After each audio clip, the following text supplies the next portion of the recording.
So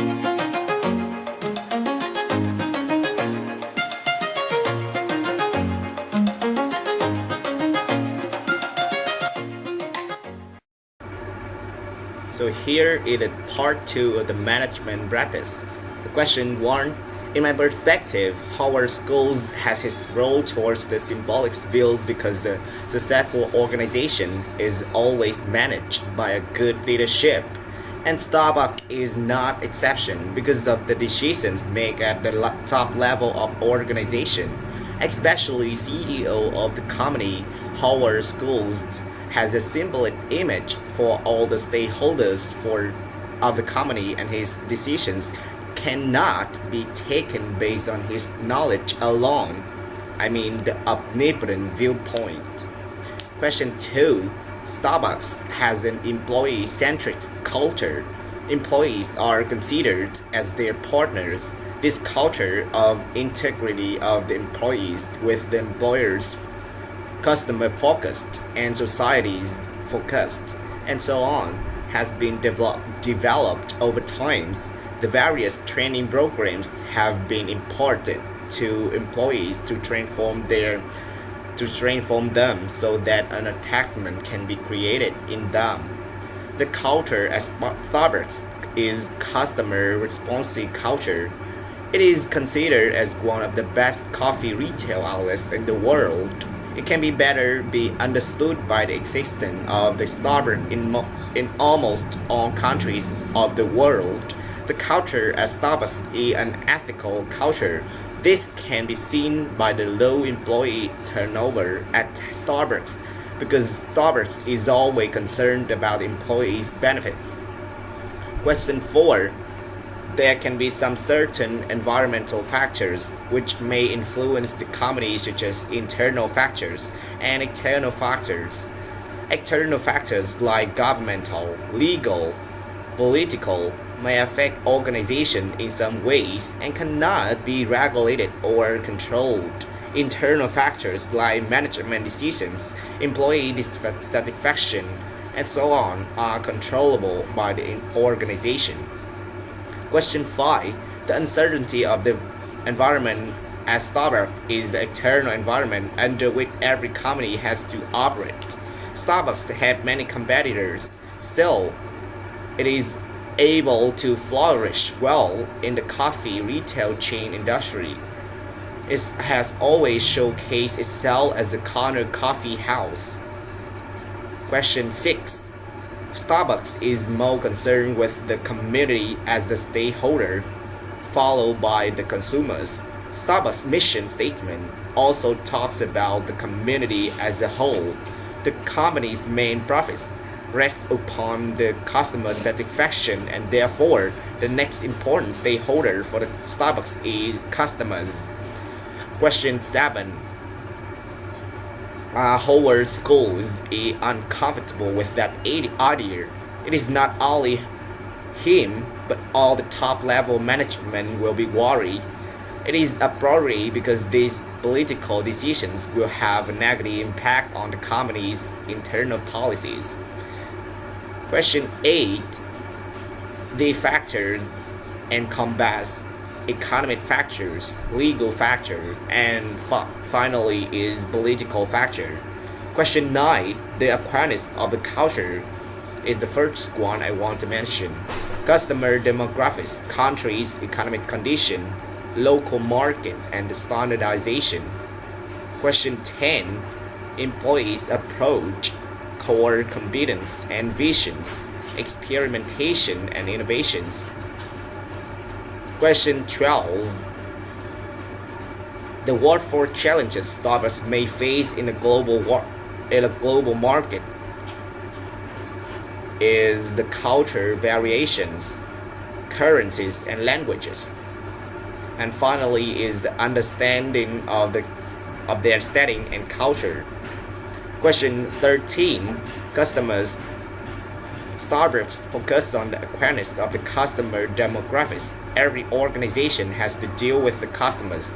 Therefore, it becomes indispensable to understand demographic profile of the customer of the country in order to sell products effectively. suppliers. Starbucks provides a supplier a cohesive environment. They also take care of and provide financial support to the poor farmers in the produce of the coffee beans.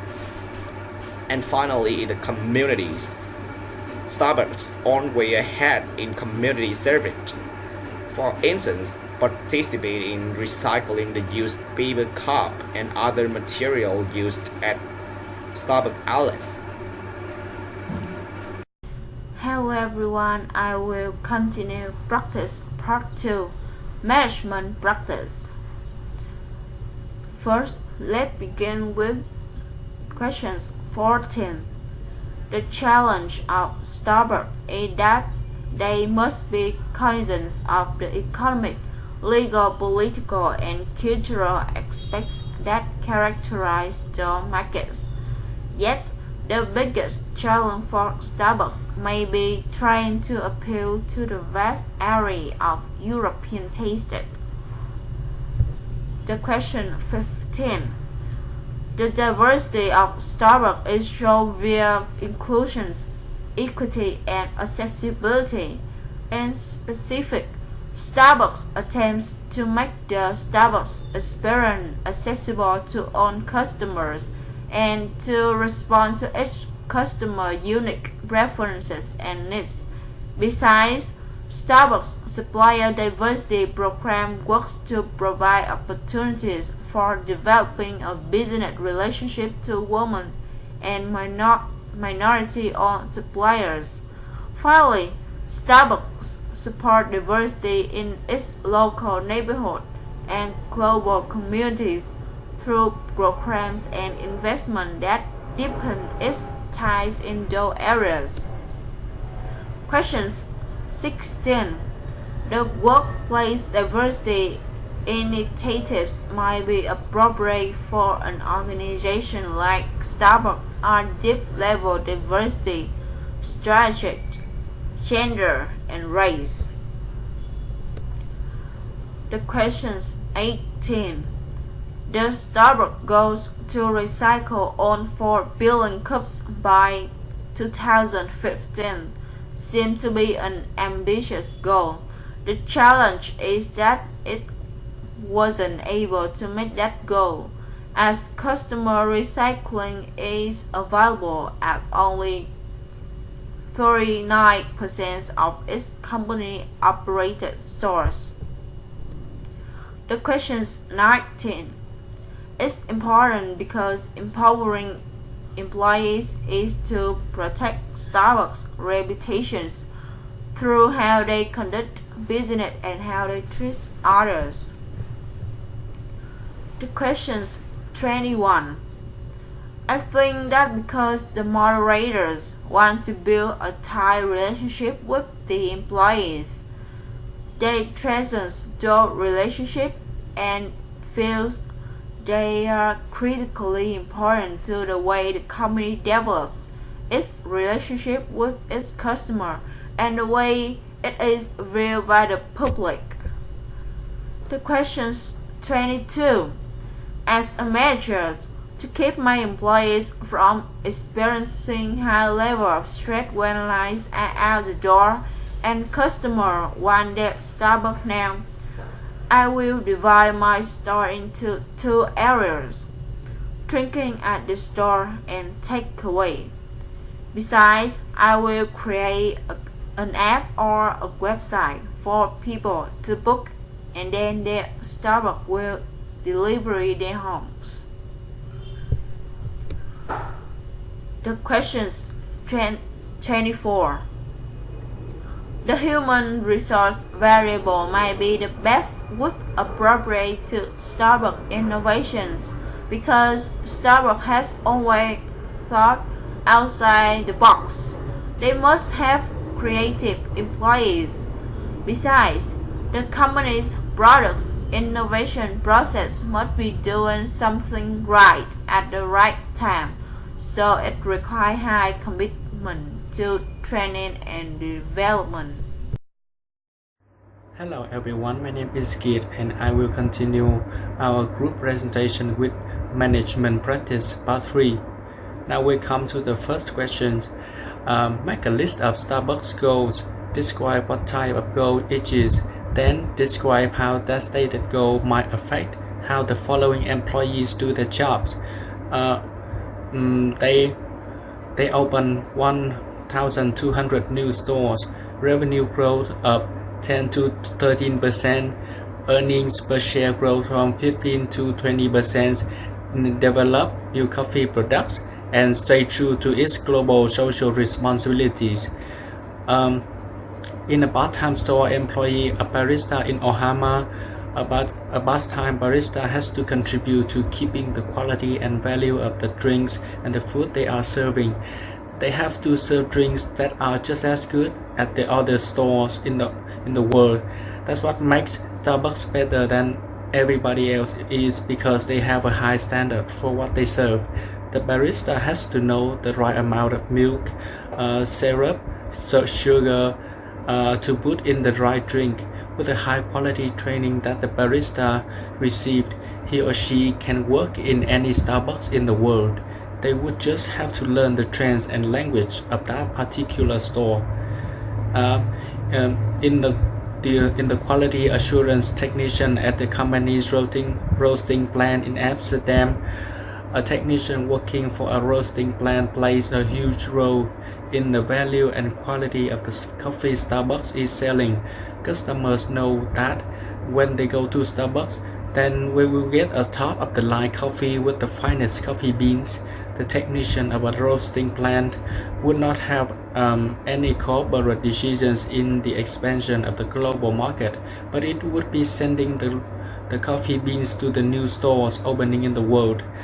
And in a regional sales managers help with the value and quality of the product because they enforce the rules upon the workers of the store to produce the best coffee they possibly can.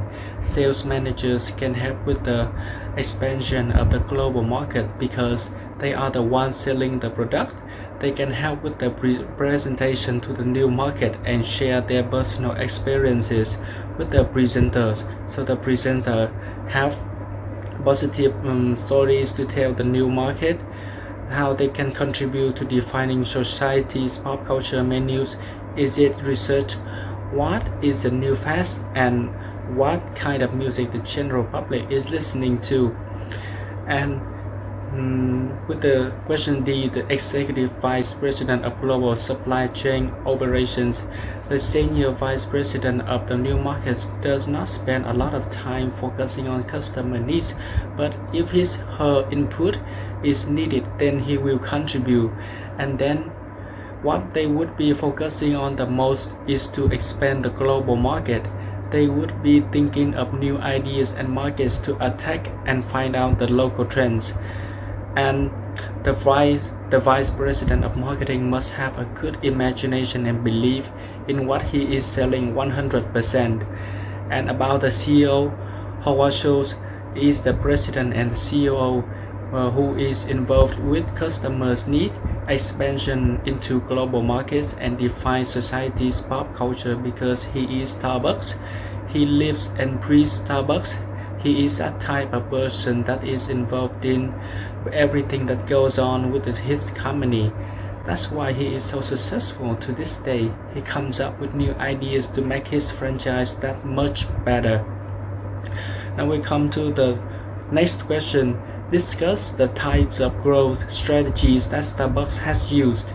Now Starbucks is continuing to grow its company and come up with new, better ways to make your experiences better at Starbucks.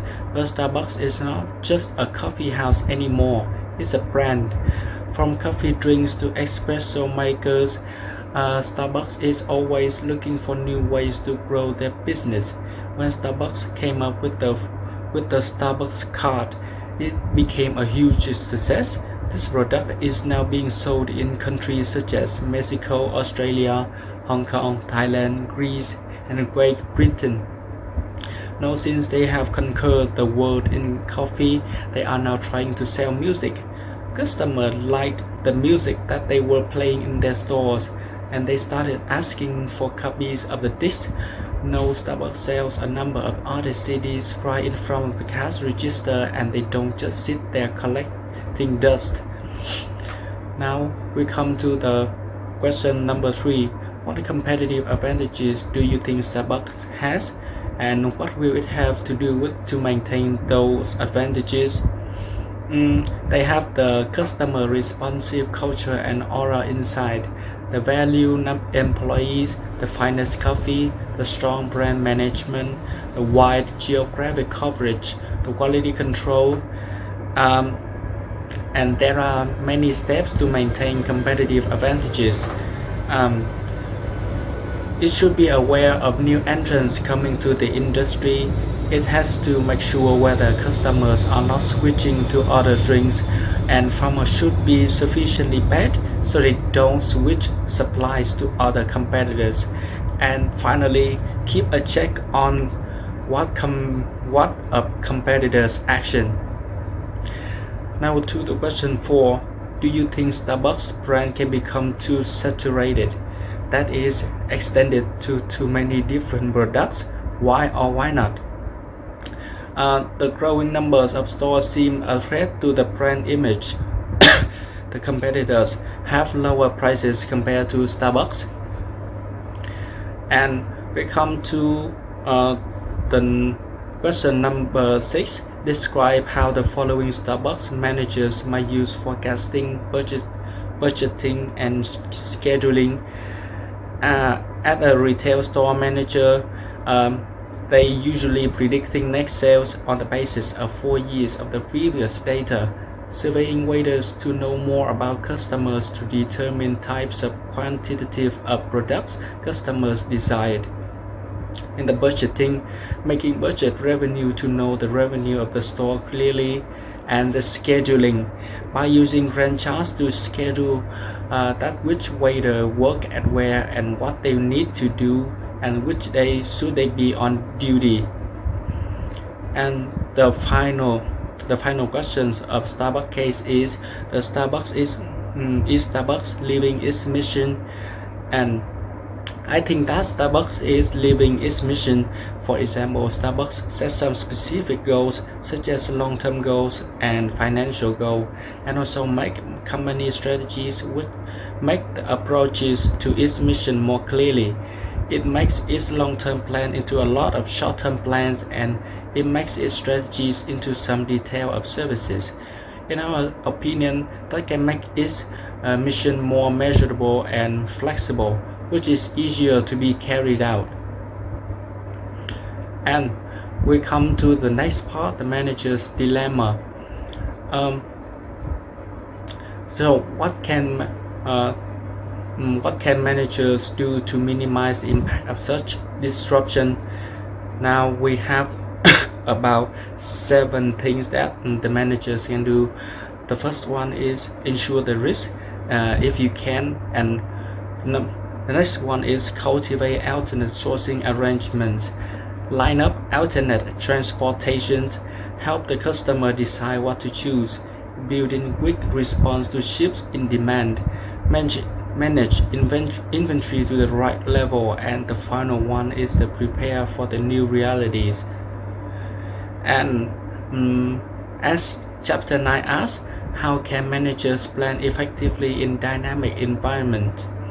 Now our answer is effective planning in dynamic environments means flattening the organizational hierarchy as the responsibility for establishing goals and developing plans is shoved to lower organizational levels, because there's little time for goals and plans to flow down from the top.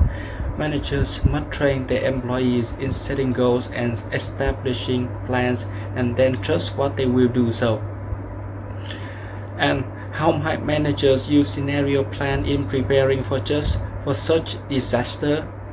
The process to create your scenarios is very simple. First, you have to identify your driving forces. To begin with, you should discuss what are going to be the big shifts in society, economics, technology and politics in the future and see how it will affect your company. The next step is to identify your critical uncertainties. Once you have identified your driving forces and make it a list, pick up only two those that have the most impact on your business. For example, two of the most important uncertainties for agricultural business companies are food prices and consumer demand. The third step is to develop a range of plausible scenarios. The goal is now to form a kind of matrix with your two critical uncertainties as an axis. Depending on what direction each of the uncertainties will take, and you are now able to draw for possible scenarios for the future. And the final one is to discuss the implications. During this final step, you should discuss the various implications and impacts of each scenario and start to reconsider your strategy. Set your mission and your goals while taking into account every scenario. And that's just the end of my section. The other member will continue with the management practice part 4. Thank you for listening. Hi guys, my name is Thanh Lam and today I will present about the Starbucks case study organizing. The first question is, what type of departmentalization are being used? Explain your choice. The type of departmentalization being used are retail expert. Retail is the last phase or stage of any economy activity where you sell the product or service to the end customer.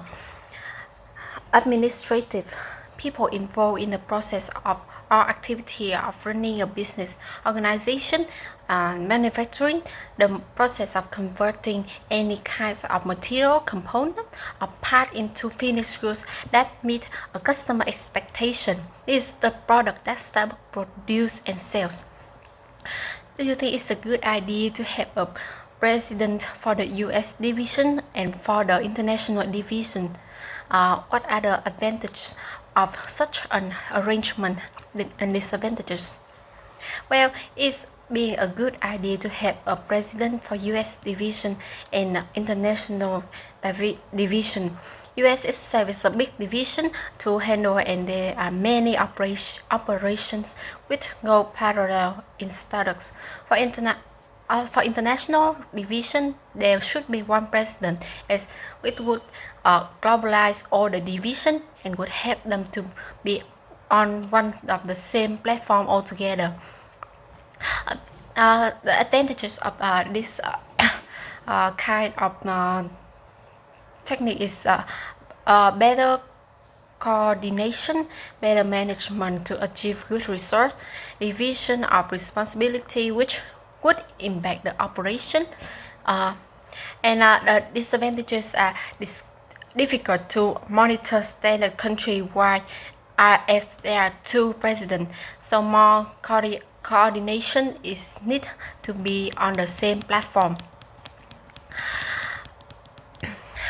The third question is, what are the examples of the 6 organizational structural elements do you see discussed in the case? Describe. Following are the 6 organizational structures elements discussed in the case. The first one is human resource management. The second one is financial management. The third one is account management. The fourth is facilities management. The fifth is sales management. And the sixth is supplies sales management. Consider the expense associated with having more managers. What are some reasons why you think Starbucks decided to decrease the number of stores? Each district manager was responsible for those increasing the number of managers need. Other than expand, can you think of any disadvantages to this decision?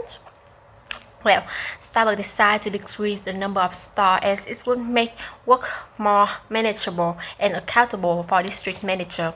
Disadvantages to this decision would be less number of stores, so the demand could fall.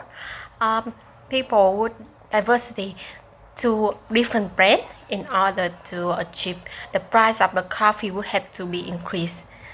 Give some example of the type of communication taking place at Starbucks. Type of communications taking place at Starbucks are media communication.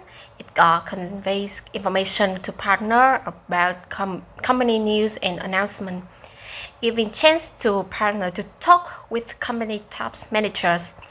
International communication audition. It allows the partner to give feedback on how to make a company's communication more effective.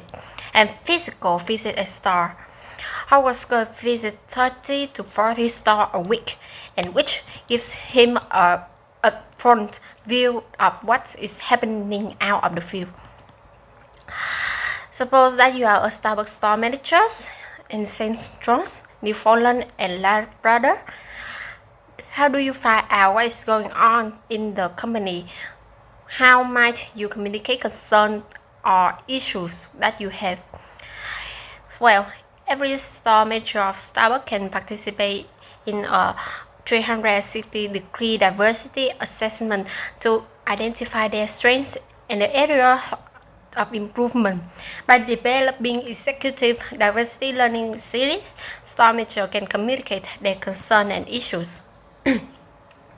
Starbucks long-term goal is to have 15,000 US stores and 30,000 stores globally. In addition, the company has set a financial goal of attaining total net revenue growth to 20% and earning per share growth to 20 to 25%. How will the organizing function contribute to the accomplishment for this goal? So, to accomplish this mission, task, and responsibility, they must plan and develop effective strategies. These plans and strategies are then used to implement the direction of the organization in growth, employee development, role in the communities and in societies, and products and services provided to name a few. To help the organization in realizing these goals effective, management must plan, organize, and implement. Starbucks has said that it wants people to are adaptable, self-motivated, passionate, and creative team players. How does the company ensure that its hiring and selection process identify those kind of people?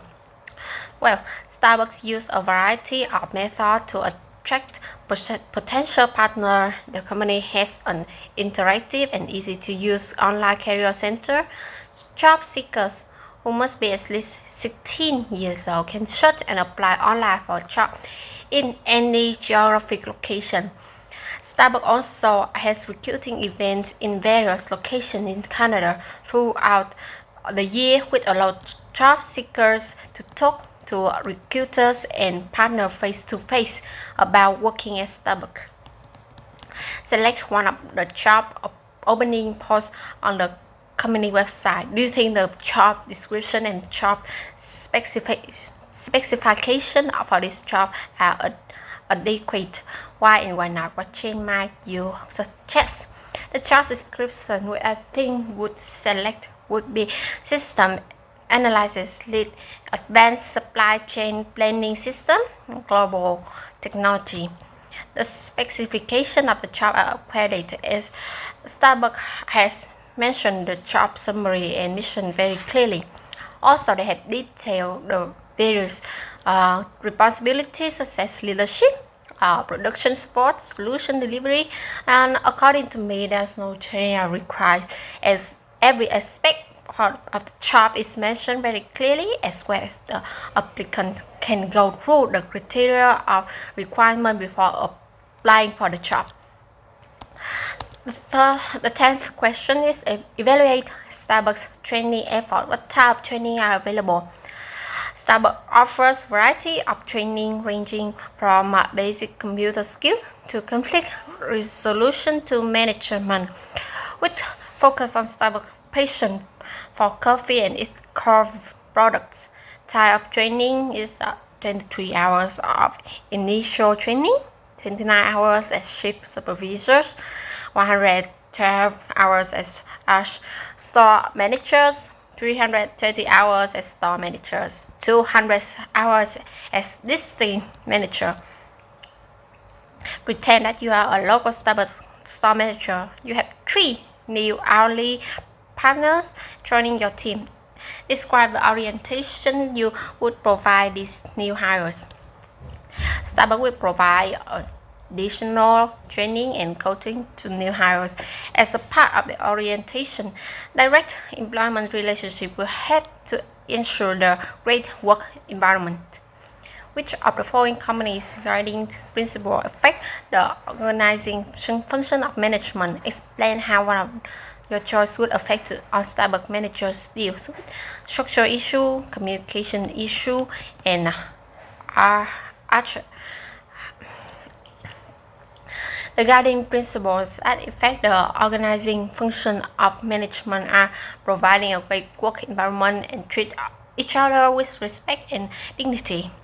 Embrace diversity as an essential component in the way Starbucks does business.